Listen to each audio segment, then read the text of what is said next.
You can't be serious, Erica.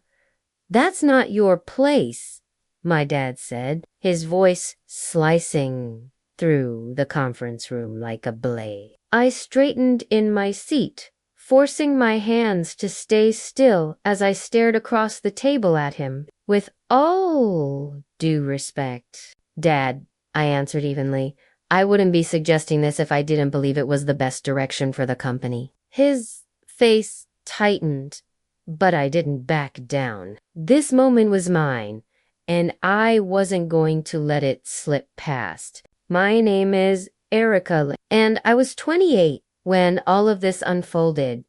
I worked for my father's oil and gas and Perlandstrom Energy, a corporate titan based in Houston. Since I was a child, I'd known that this company would define our family's legacy. It was my dad's crown jewel, the empire he had built from nothing. But while my older brother Scott was being groomed to take it over, I was always kept on the sidelines. It didn't matter how many degrees I earned or how hard I worked, he never believed I belonged. Still, I wasn't about to give up. If I wanted my father's respect, I knew I'd have to earn it the hard way. When I joined Landstrom Energy, I didn't expect it to be easy. From day one, my father made it clear that my role was more of a courtesy than a necessity. You can come on board, he said, leaning back in his expensive leather chair. But don't expect handouts just because you're my daughter. You'll need to prove yourself. I was 22 then, fresh from college, with a business administration degree and a hunger to prove myself. I didn't mind starting at the bottom. In fact, I believed that hard work could show him I wasn't here because of my last name. During my first few months, I immersed myself in everything gritty refinery work, boardroom discussions, and endless internal documents. Yet, no matter how hard I pushed, I remained in the shadow of Scott. He didn't start from the bottom like I had, fresh out of business school with no field experience. He was handed an executive role and a seat at the boardroom table. While I toiled on reports and shadowed middle managers, he made decisions that would steer the company's future. The whispers from senior staff about his lack of qualifications never seemed to bother him. He was my father's golden boy, and that was all the validation he needed. I stayed late most nights, studying financial reports and market trends, desperate to understand the company's deepest mechanics. The more I learned, the clearer it became. Landstrom Energy wasn't as invincible as they liked to believe. The oil industry was changing, and we were clinging to outdated systems and infrastructure while ignoring innovation and sustainability. I once brought it up during a team meeting, proposing we divert more resources to renewable energy research. Scott scoffed, leaning back smugly in his chair. Erica, this is oil and gas. You can't slap a solar panel on a rig and call it progress. The room chuckled, and my face burned, but I didn't flinch. I'm not saying we abandon oil, I said calmly, but the market is evolving. If we don't adapt now, we'll fall behind. We have to start thinking about the future. My dad said nothing, just observed quietly. After the meeting, he still didn't speak to me, but later that evening, an email appeared in my inbox. It was from him requesting a detailed report on renewable trends. It wasn't much, but it was the first time he acknowledged one of my ideas. That email became my spark, my opening. I poured myself into the report, interviewing experts, compiling data, researching relentlessly. When I finally handed it over, my hands trembled. He flipped through the pages with a deep frown. "This is thorough," he said eventually, glancing up. "I'll review it more closely and get back to you." It wasn't glowing praise, but it was enough to keep me going. Weeks went by with no response. I assumed the report had been buried under other paperwork. Then one day, I heard him mention some of my recommendations during a board meeting. He didn't credit me, of course, but hearing my ideas spoken aloud felt like a victory. A small one, but a real one. I knew then that I had to keep pushing. Over the next 6 years, I worked harder than I ever thought possible. Promotions were rare.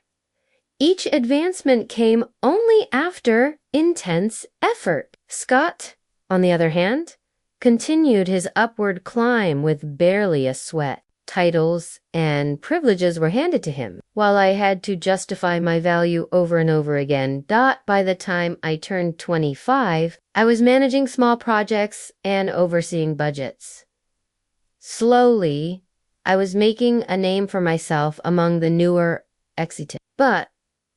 But navigating the workplace was more than just hard work. As a woman, especially as my father's daughter, every misstep was amplified, and every success was downplayed. I learned to let the results speak for themselves. At 28, I earned a senior role in operations. I was now managing critical projects, and while I still hadn't reached the top, I could finally see it within reach. Scott, meanwhile, had done little to justify his rise. His short-sighted decisions were catching up to him, but my dad either couldn't see the crack, chose not to, until the day everything changed. That day in the conference room marked the turning point. As I laid out my proposal, I could feel the tension thick in the air. My dad sat stone-faced, while Scott looked like he was ready to explode. "This is ridiculous," he barked, slamming his hand on the table. "You can't actually think Erica's plan is better than mine." I didn't let his tantrum shake me. "It's not about whose idea is better," I said firmly. "It's about what's best for the company. And if we don't pivot now, we risk everything." My dad leaned forward, his eyes sharp and cold. "So you think you know better than all of us, better than me?" I paused. The weight of his authority was heavy, but I thought of all the nights I spent working, the sacrifices I'd made, and the understanding I had of every corner of this company. "Yes," I said. "In this case, I do, double quotes, silence, the room froze. My father's jaw clenched as he slowly leaned back. "We're done here," he said coldly. "Everyone, you're dismissed." Scott stood, sneering. "Good luck, little sister," he muttered, his voice dripping with disdain. I sat still, fists clenched under the table, unwilling to show weakness. As the room cleared, I remained seated. My heart pounded. Once the door shut, my dad leaned in. "Do you have any idea what you're asking for, Erica?" His voice was low and sharp. "Do you know how it looks when you challenge me in front of my team?" I didn't flinch.